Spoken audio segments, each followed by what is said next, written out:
Hindi, actually, kinakabahan ako. Okay lang mo magpakilala muna ako? Yes! So, ang pangalan ko po, Ana. Yung mga Salvador po, screen name ko lang siya.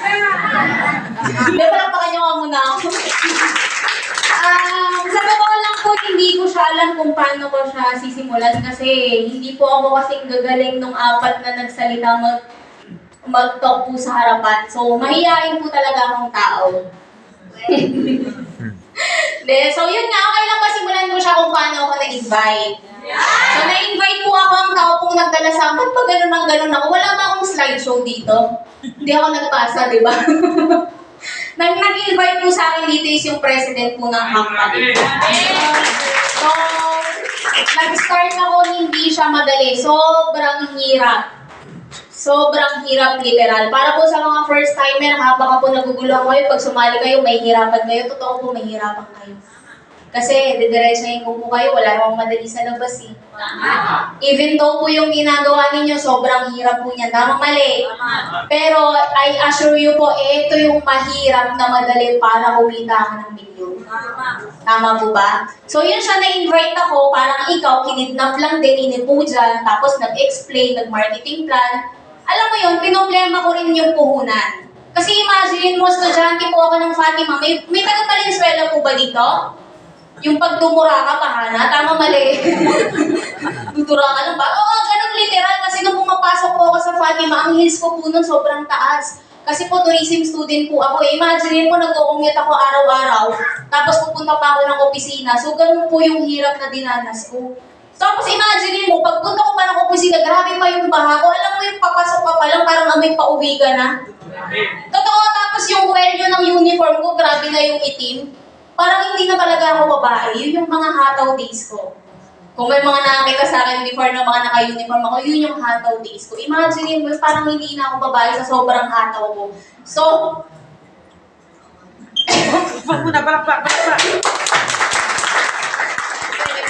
may bayan dyan. Wag ka tumulo. Hindi, sobrang hirap talaga. Kasi alam mo yun, dumarating sa puntit, at kung makikita niyo yung mga picture ko dahil talagang sobrang payat ko, sobrang pangit ko noon ngayon, maglaway ka na, di ba? Hindi, totoo, kasi pag wala ka pang pera, wala ka pa namang pang-maintenance, tama mali. So yun yung mga hataw ko, tapos kung familiar, sino dito nagpapabas, papunta dito? Tama ba? Kasi ilang years na ako hindi nagko-commute eh. Yung kung familiar kayo sa ticket ng bus, may apply. Alam mo kahit ako lang ha, kasi nagre-reminis kami dati. Alam mo meron akong apply ng mga nakakwentuhan, way back nung mga ginagawa namin. Ang sarap pala balikan. Kasi namimiss ko yung mga ganong moment na kapag kami dumaan na konduktor, lalagpasan mo yung konduktor, tatayo ka, tama mali. Tapos yung ticket mo ng bus, kailangan may number niya, kailangan kabisado mo kasi pag mali yung nabigay mong ticket, papababain ka ng konduktor, it means hindi ka pabayad. Kung sabi ko sarili ko, grabe pa yung ba talaga yung ganitong ginagawa kasi dito ko naranasan hindi kumain. Hindi matulog. Alam mo yung habol na habol ako sa Velocity Award. Pamilyar ba kayo sa Velocity Award? Yes! Hindi po talaga ako natutulog. Alam mo tingin sa akin ng magulang ko sabog na eh. Anak, nag-a-addict ka ba? Oo, bagay sa mga babae. Sino dito nasabihan na ng magulang na parang, paano ba siya maganda sabihin? Marang pala ditong gano'n eh. Kasi parang pokpok ka na ba, anak? So alam mo, pagka ginaganon ako ng magulang ko, alam mo, sobrang naiiyak ako. Kasi yung magulang ko, para lang sa alam niyo, nag-a-abroad. Sabi niya, anak, hindi ako nag-abroad dito, magpakahirap para lang mag-networking ka. Hindi ko pinapakinggan yung magulang ko kasi nabubuo yung pangarap ko eh. Tama mali? Grabe na may daddy. Alam mo yun? So, pag uwi ko ng bahay, papagalitan pa ako ng magulang ko. Alam mo, wala ka nang kain, puro pagaling pa ng mga kapatid mo yung maririnig mo. Alam mo, dumating sa punto, tinanong ko yung sarili ko. Sabi ko, Lord, para sa akin mo talaga itong networking. Gustong-gusto ko ng bumitaw. Dito, sino nakakaranas na gusto ng bumitaw? Diba? Marami na yung uwi-uwi ka na ng probinsya mo. Yung ayaw mo na kaya, friend, gusto mo na umuwi kasi wala naman nangyayari sa'yo. Tama mali. Huwag ka mag-alala, naranasan ko rin yan. Alam mo, sinisi ko pa yung apply ko sa lahat nangyari sa buhay ko. Sabi ko, hindi pala talaga totoo yung ginagawa. Hindi pala talaga totoo yung networking. Mag-aaral na lang ulit ako. Ayoko na nung invite, ayoko na nung recruit recruit. Ini-angel lang naman ako. Pinapaasa lang naman ako. Gutom na ako, hindi pa ako nilibre. Di ba? Gutom na ako, kape lang yung delivery sa akin. Tama mali. Alam mo, yun yung motivational mo everyday na kailangan may invite ka kasi kailangan mabusog ka. Tama, di ba? Huwag ka mag-alala, dumating din ako dyan. Pero alam mo, kung babalikan ko yung mga ganong history, may mga pagkakamali rin pala akong ginawa, kaya bumagal yung resulta ko. Kasi dumating sa punto, naging acne ako.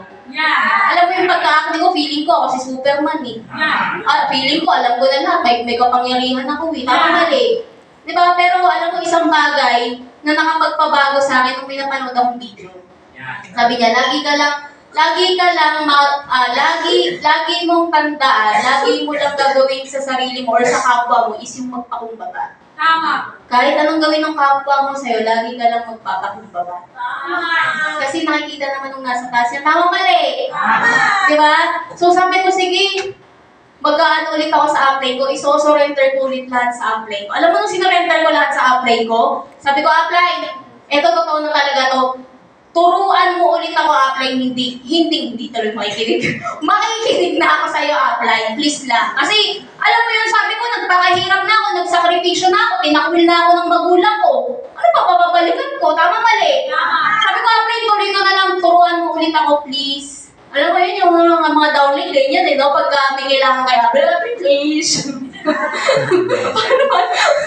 Naiyak ako. Naiyak ka? Mamaya pa. Diba? So, alam mo yun, sabi ko sa apply ko, sigat turuan mo ko. Alam mo yung apply ko, napakabay, tinuruan niya ako. Alam mo, nung tinuruan niya ako, dun na lumabas yung resulta ko.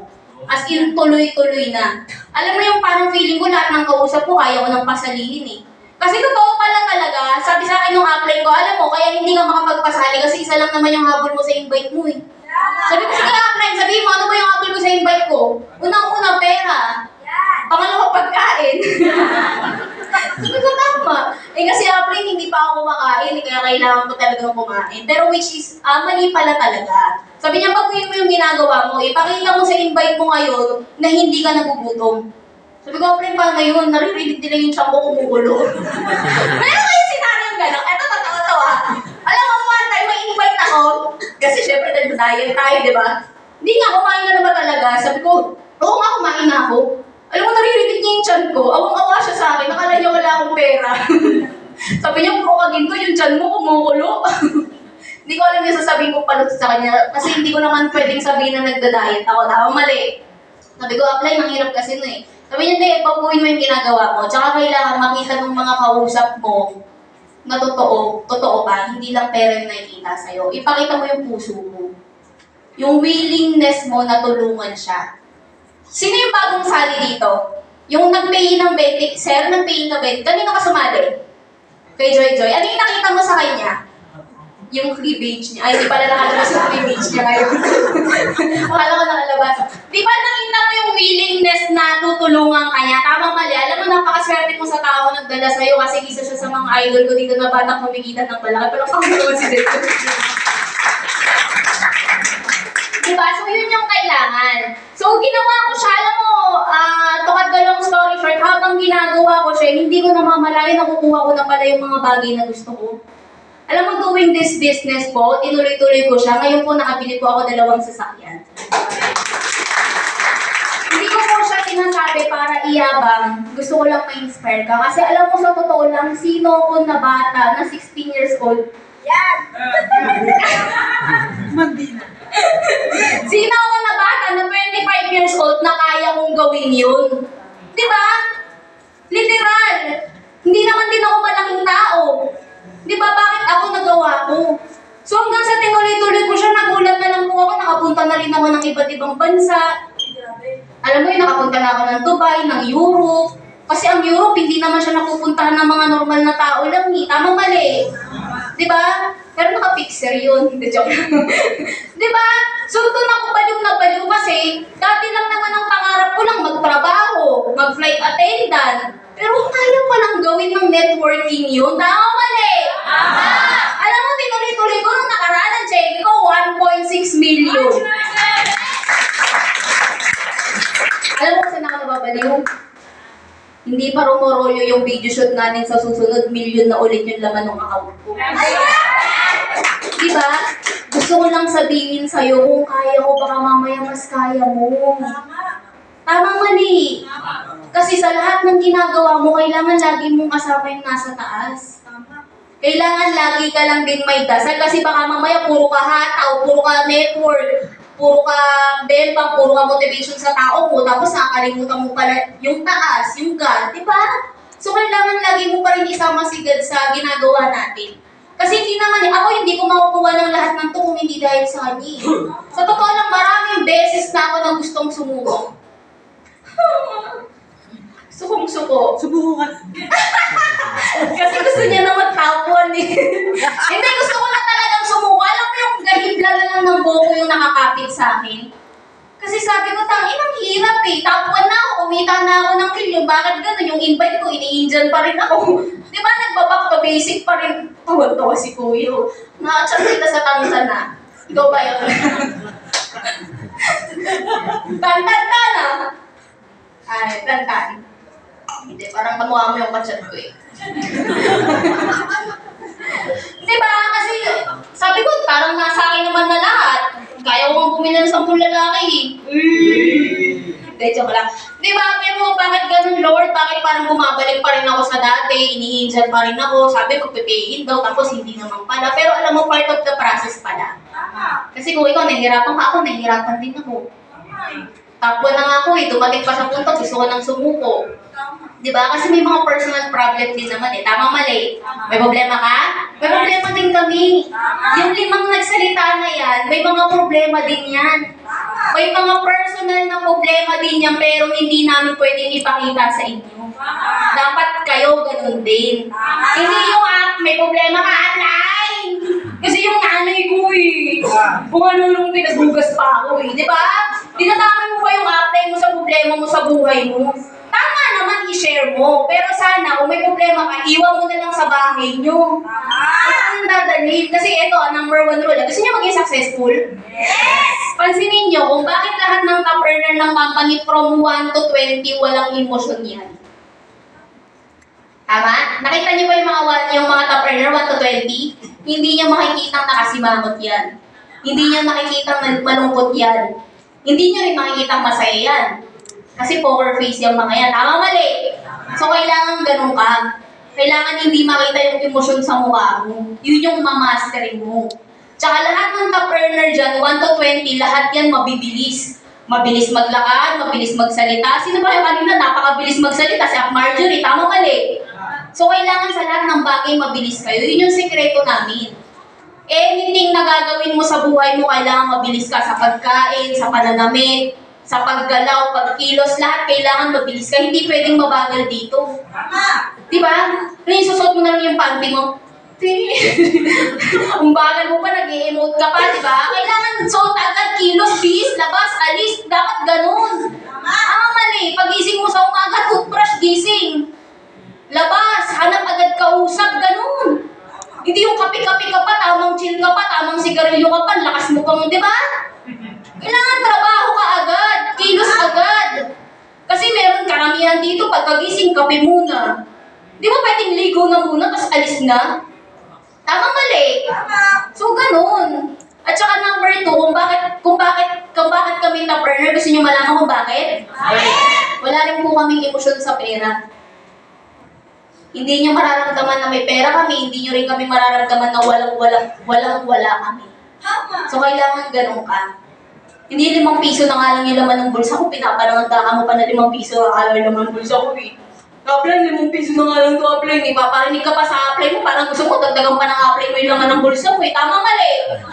Di ba? Marami dyan dito, tapos yung ganyan na. Ako, bisita-bisita talaga ako sa mga ganong downline. Yung kumakain ka, yung downline mo, ganun ang ganun sa'yo.